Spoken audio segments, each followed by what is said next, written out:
types, right? The one for pain and pressure. The third one is the one responsible for kanang temperature changes. So the one that picks that up are called your naked nerve endings. Okay? They feel hot and cold because they are naked.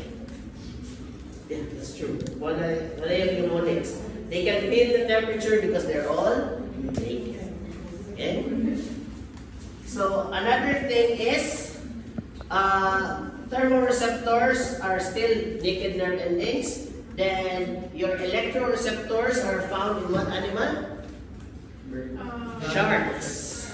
Certain species of sharks can actually detect the action potential created by your muscles. Okay, so if ever ganun, bako, malunod ang barko, doesn't matter what socks you wear. The sharks will find you and they will eat you. Just kidding. Okay? Tawag mo how to repel a shark? Matanda mo rin ang klipan. So, umago rin ang nose daw. Okay? But sharks are curious creatures. They're very smart. So, if they're not used to seeing humans na mag-float, they will leave you alone. Okay? Next, also for kanangkuan, for vision, what is the photosensitive part of your eyes? Photosensitive.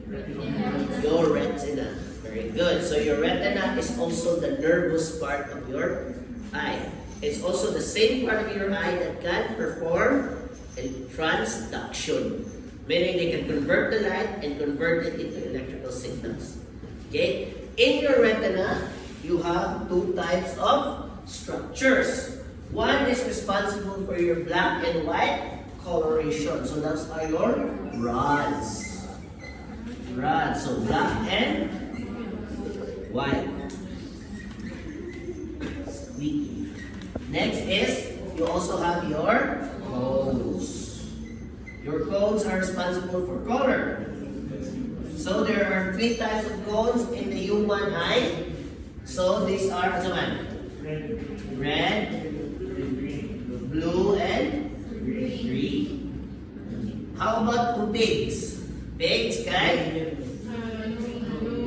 Blue and green rin ang sa pigs, ha? How about for cats?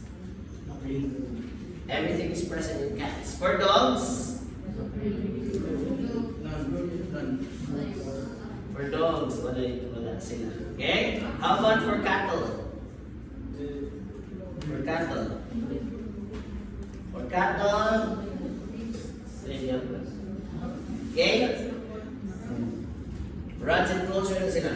Okay? Although some people will tell you that rods and cones and they're able to see green. But wala pa rin approved. Okay? For cattle. Bantay mo na that cattle can differentiate from fresh grass and hay. So, it's because of the configuration of your eyes. What part of the eye specifically? Your retina. Retina. Okay? So, may bumatana sila. What part of your eye picks up light and makes it into electrical signals is your retina, not your pupils. Okay? What does the pupil do? The pupils are there to control the amount of light entering your lungs. Lungs naman, ano lungs? Your eyes. Okay? How about for, what does your cornea do? Where is your cornea? Outermost. What's the way yung mayroong naman in your cornea? Opening of the inner eye. So, without a proper cornea, the light will refuse to enter the retina. Okay? That is why, students, you could be blind and not know it because your retina, your cornea, your pupils could be fine, but there could be something wrong with your retina. Okay? So, example, diseases like your macular degeneration, where your retina will degenerate. Your eyes are fine, but you cannot anymore see, unfortunately. Huh?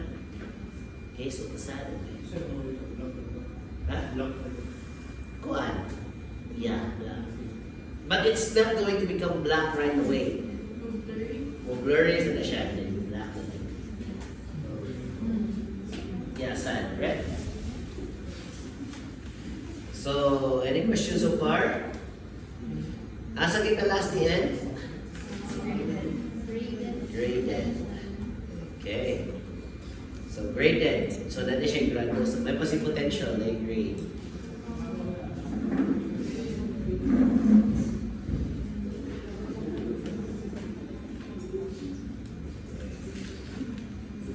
Layo ka pa na to eh. Ayan na natin. Actually, students, this is just from 25 to 36. It's just we're just going to break down the events a little bit more specific. Meaning, for each event, there is a more complicated process. We're going to break it down. But before tayo abutan na, let's first go back to your membrane potential. Okay? So in your membrane potential, students, what is getting one? What is getting membrane potential? Yes, ako na rin ako na erase. Okay? Ito na i-resign para guys. Okay? So students, for your electrical impulses, what happens is, initially, if this is your cell membrane, okay? What is the charge of your cell membrane? Negative. Okay? That's negative. Okay? So in your current conduction or your membrane potential, there are two transport systems. You have your channels.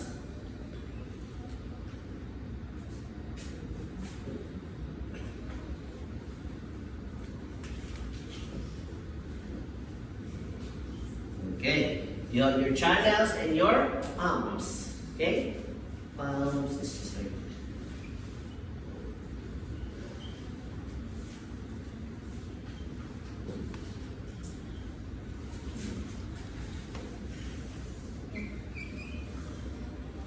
Okay, so what starts off the process? The process will always begin at, what's something that's so good? Resting membrane. What is happening during the resting membrane? Yeah? So, there is asymmetry in the distribution of ions. Asymmetry in one sense, that both of them have an equal distribution of certain ions. So, let's just do it like this. So, this is extracellular. The next one is intracellular. Okay? So, what happens is, if this is intra and extra, there will be, what is the chief extracellular ion? Sodium. Very good. Sodium. Let's just put it 4 sodium ions. Okay. How about the intracellular one? Potassium. Very good. So, the thing always starts in resting membrane. Okay? Students, although in general, these things happens very fast. But when you realize that the process is actually, if you really slow it down to the most minute time, it is actually very gradual. Meaning, it doesn't suddenly happen overnight. Or it doesn't happen suddenly. It is a gradual process. Okay? So what starts this process? The formation of a ligand. So what ligand are we talking about? How is that ligand formed? When the receptors touch the messenger. What is the messenger we're talking about? Neurotransmitter. So when the ligand is formed,